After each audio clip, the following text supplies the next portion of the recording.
Hello there. I am kicking off a special series for this year to address the monumental challenges that have been facing us, and especially facing leaders of this year. Addressing diversity seems like an appropriate place to start, since many of the inquiries that I've been receiving as of late have been around that effort. In the 1990s, diversity was the cool buzzword to have on the wall of many companies, on the paintings in offices, or perhaps even as a principled value on the careers page of many company websites. In the early 20s, that continue to echo that same sentiment within that year. But the commitment that was originally ignited seemed to dwindle a bit. Perhaps the need did not seem as apparent anymore. After all, there was the increase, regardless of the size, of faces that looked different from the majority. Diversity began to morph into a broader requirement that no longer meant expanding the opportunities and representation of the community customer base, or even of those who were traditionally exploited and alienated as initially intended. It began to mean differences in general. If we have people who are all different in some way, we're representing diversity, are we not?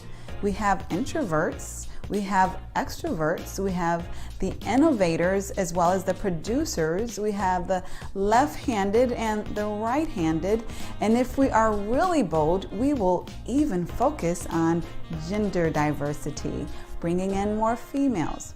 However, racial diversity became something passé, as inappropriate to bring it up as when it initially became a very important goal.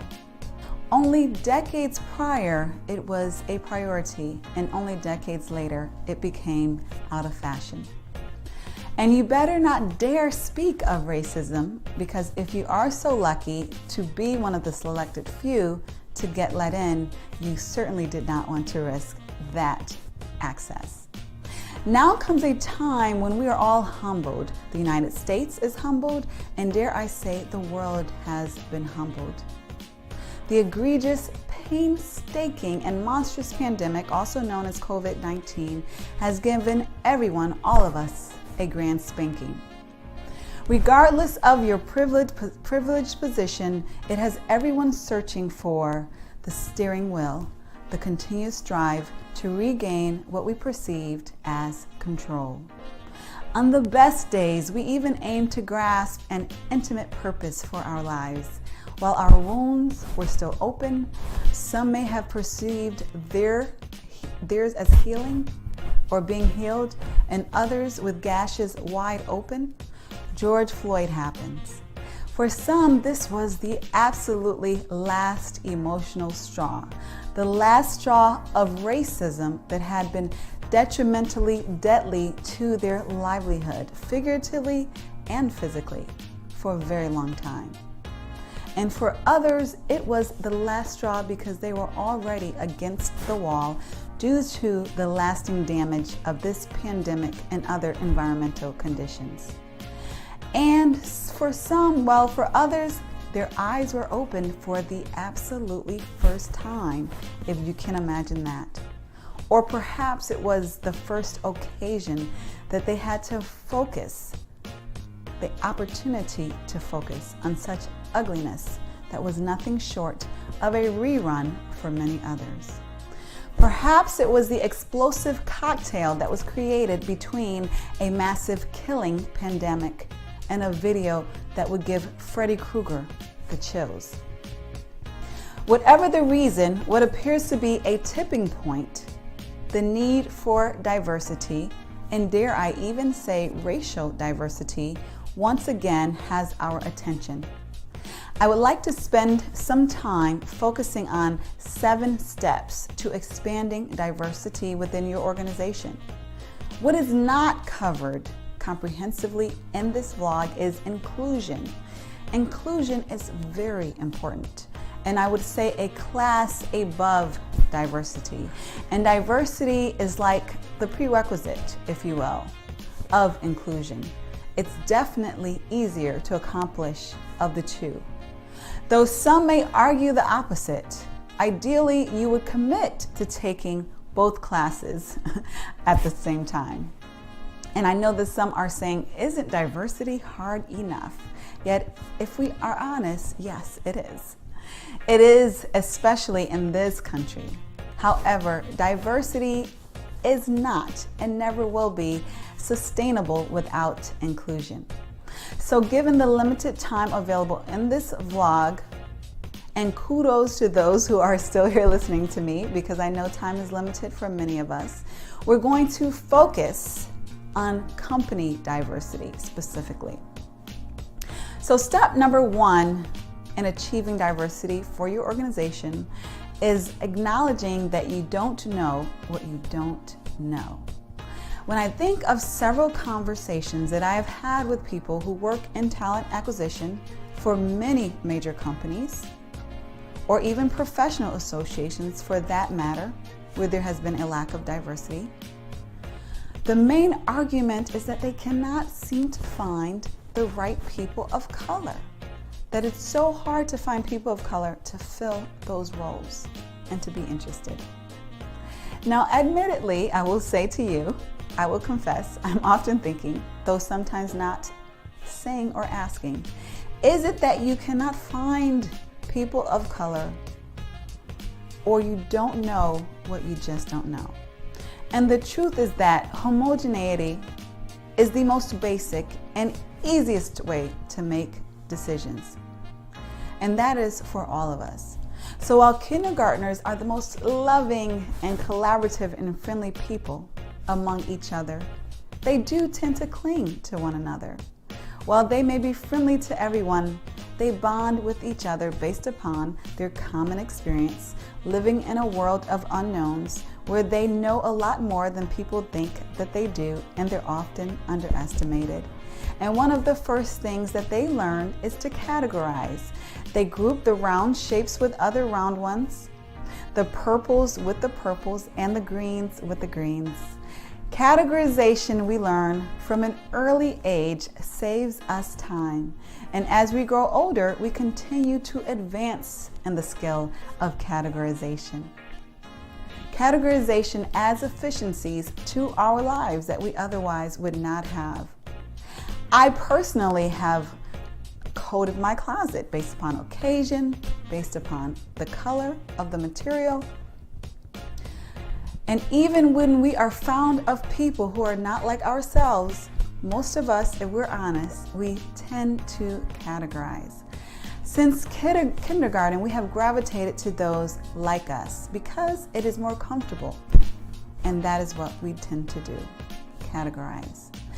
Given that, considering the context in which we live, and I know that many people reading this blog or listening to this vlog are not in the United States. And I'm specifically referencing the United States and other countries that have been developed based upon economic racism for their foundation, and of course subsequent racial disparities. So in this context, obviously that is expounded. But we are humans, and if we are humans and of human nature, we tend to feel more comfortable around those who either share experiences with us or look like us. And it's our normal tendency to categorize them in ways that we would expect to or not expect to in a knee-jerk fashion. And so this knee-jerk reaction of categorization also is the way that we will typically hire those who are like ourselves. Why would anything more or less than that be expected?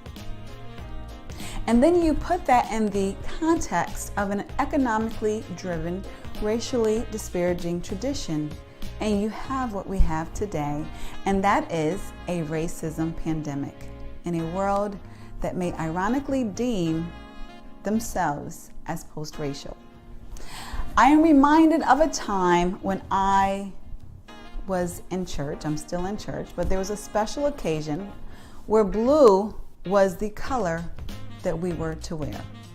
Now, I went shopping and I went to at least 3 of my favorite stores, and I could not seem to find that right blue dress. Interestingly enough, I saw several green dresses. There were just green dresses all over the place. And perhaps, maybe just perhaps, that's because green is my favorite color.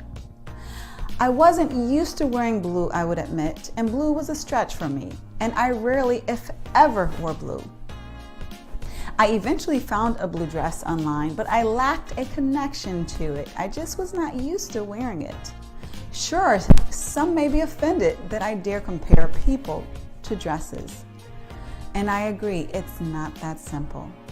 Though what is that simple is that we are emotionally driven beings. Oftentimes we believe that we're making sound, objective decisions when we're doing nothing of the sort. We're simply responding to what feels the most familiar, the most emotionally comfortable.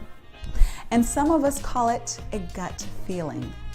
Dare we not trust our gut in this modern era of self-actualization? Even in this proclaimed era of self-actualization, we must be open to learning from others in order to achieve greatness. I don't know Spanish very well, so I'm taking Spanish classes. I get help from my Spanish friends, and I don't assume that there's no use for Spanish simply because I don't know how to master the language yet. And so let's not assume that there is no need to attempt diversity simply because you haven't yet mastered it. Be open to learning from others, even if you have achieved greatness in specific areas. What many do not know is that diversity takes significant effort. While I love diverse environments and novel experiences, this is not the norm. Most people of all races prefer what is familiar. Familiar is more comfortable. Comfortable is convenient. And this leads us to number 2. Get comfortable with being uncomfortable. If you are genuinely desiring diversity within your organization, you're going to be uncomfortable at times. You may be uncomfortable when they have personal stories to which you cannot relate. You might be uncomfortable because they don't get your jokes. You might be uncomfortable when they disagree with your seasoned and tenured opinion. If you're at the most elementary stages of racial and cultural diversity, you may even be uncomfortable by such superficialities as the differences of foods that they eat, or the differences in their hair, and even maybe their skin. Though if you are genuinely hoping to work in a diverse work environment, you will be comfortable with your lack of comfort and with being uncomfortable until you become more comfortable. The third step, which has been implied already, is to not trust your gut. Do not trust your gut when it comes to increasing diversity within your organization. I know this sounds counterintuitive from everything that you have learned regarding how to live and how to make decisions. However, when building diversity, it is selfish and downright dangerous to rely on your gut. In this modern era, thankfully, we have access to more objective tools and data than we ever have in the past. When hiring and promoting, we should use assessments and simulations to help us make objective decisions. Such tools help us to analyze the quality of talent that is not subjectively based, but based on relative subject matter expertise and performance ability. Now let's get to step number 4. And step number 4 is knowing your community. Know your community base because it is important for 2 reasons. Firstly, the more that you know your community base, the more knowledgeable that you will be in finding and attaining diverse talent that is not far away. Quite conveniently, a community base can conceivably be global at this point in our modern era. This is most commonly found among higher level positions that typically include searches that will pay, will reimburse, will sponsor relocation globally even. The second important reason that you want to be intimate and know your community base is because every organization should be an asset to their community. Not just a taker, but an asset. So if you're familiar with the community, if you're familiar with the inhabitants of the city in which your organization resides, then it will be difficult to understand it will be difficult for you to not understand how your community needs your service. And it will be easier for you to understand how you can ultimately serve your community. Knowing your community base will help you not only to better your community, it will help you to know the diverse representation that exists within it for your organization, to tap into it, to obtain diverse talent that exists right there underneath your nose. Now, step number 5 is to know your customer base. Now, I know this is common knowledge in marketing, but oftentimes some organizations still tend to ignore what their company base is composed of. Many organizations have taken advantage of researching their customer base, but if you have not, I encourage you to do so. So when a workforce lacks the diversity and the thought perspective that is represented within their company base, or within their customer base, then selling and serving that customer audience places them in a disadvantage to do so. So it's important to know your customer base, because then you will know how to best serve and attract and continuously attract those who are interested in what you have to offer. Step number 6 is to make diversity a priority. Yes, if you're reading this, you have an intention of increasing diversity within your organization, hopefully. But it's not only important to have an intention to increase diversity, it's important to make it a priority. Why is this important? Because as we know, most of our days are fully occupied. They're busy. We're rushing to make deadlines, working positively toward various goals, and placing effort based upon the priorities, yes, the priorities of our organization. So there are some things that we will never get to, even though they're on our list. There is never a time when we get to do everything that we want to do, but we focus on what is prioritized at the highest by our leadership. We ensure that diversity is a priority by setting direct goals tied to it. In many areas of talent and HR especially, we want to move more qualitative to more non-numerical, sophisticated ways of measuring performance. However, quantitative measurement is needed when there is a lack of sophistication to do otherwise. And for most organizations, such sophistication regarding diversity just is not there. And so we still need to quantitatively measure the diversity progress. Also, dare I say, quantitative data is still king among most C-suite layers of top organizations. If diversity is a priority, then it will be measured. What is a priority is measured, and as we all know, what gets measured is what gets done. For example, in talent acquisition, are recruiters rewarded or evaluated based upon how highly they're providing diverse represented slates? Are there staff members with significant ties to underrepresented communities on the decision-making panels? Are leaders requiring a diverse representation of interviews when they are hiring? Are there active promotions and active sponsorship and mentor opportunities and programs for underrepresented groups? This helps to expand diversity, especially among the higher ranks of the organizations. And step number 7 is to be consistent.